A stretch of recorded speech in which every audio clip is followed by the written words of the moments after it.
Hi guys, this is Ellie and you're watching Ferns on the Porch. I busted out of the house today and got a drive-through coffee. I did not interact with any people except the lovely ladies at the window from a safe distance, so no worries there. But I had to share this with you because so much of what is going on right now is fear. Like it's kind of the undercurrent of everything that we're hearing, everything that everyone is saying about the virus and the effects on people and why aren't people obeying the rules, and so much of everything that we hear on social media, in the news, and everywhere it's all fear. It's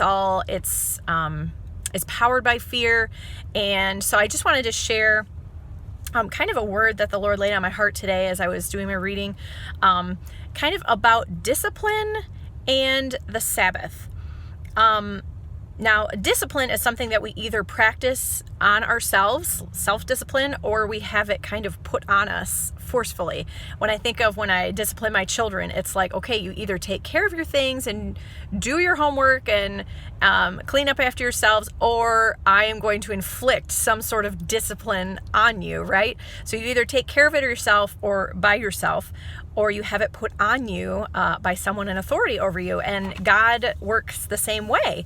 And so Sabbath is actually a discipline. When we read, the 10 Commandments, honor the Sabbath. And so much of our like Western culture, the idea of the Sabbath is like, well, I go to church on Sunday.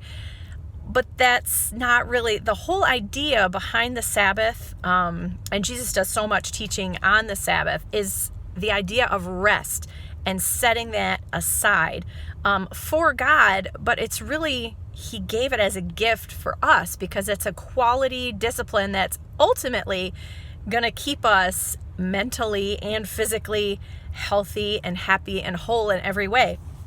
So, first of all, I want to have a little disclaimer here. I am not implying by any stretch of the imagination that God is somehow disciplining us or inflicting us with this virus to make us slow down. That is not what I'm getting at here. What I am saying is maybe it's good to look for the silver lining in all this chaos right now. It's real easy to fall into that trap of fear, and I certainly did. The first few days, it's really hard not to. I found myself social media more than I used to, news more than I used to. And it's good to be informed, to check those things, but it's not good to be consumed by it, to let it rule your thoughts and to make you afraid. So we can choose every day to look at the fear, to look at all that we can't do, or we can take a look at this shelter-in-place order, if that pertains to you, which a lot of us here, if you're in Michigan, it is, and so many other states across the country, it's a shelter-in-place order. We can look at it as a beautiful gift. The idea of Sabbath and setting time aside, like I said, was given to us by God as an idea of rest. We get to be home with our families. So many people can't right now because of their work. If you're in the medical field, I salute you. I don't miss that. I can't imagine what kind of chaos and stress and craziness that you are having to deal with on a daily basis, and I feel for you. So if you are one of the people who get to stay home like I am right now, what's the silver lining in that having to stay home that we can look for? Perhaps it's just a bit more quiet in our days, just the slower pace, some breathing room to allow some time and space to really hear from God. God told us long ago that rest is something that we need, and this keeping up, we're not built for this 24/7 breakneck speed that we have created for ourselves.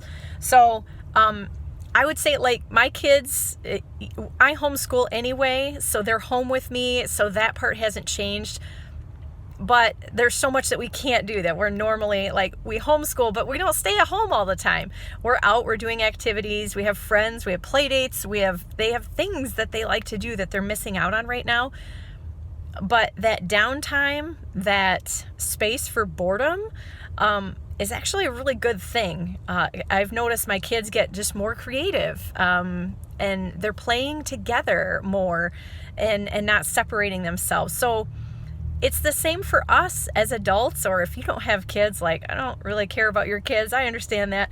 But allow yourself some space to be quiet, to reflect, and listen for God's voice, where maybe you were so busy before with good things that maybe you couldn't really hear him like he would like you to hear him.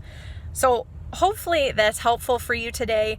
I am choosing to enjoy my forced Sabbath. I'm drinking my coffee today and supporting local business. I urge you to do the same. Stay safe, stay healthy, and find some joy today. Love you.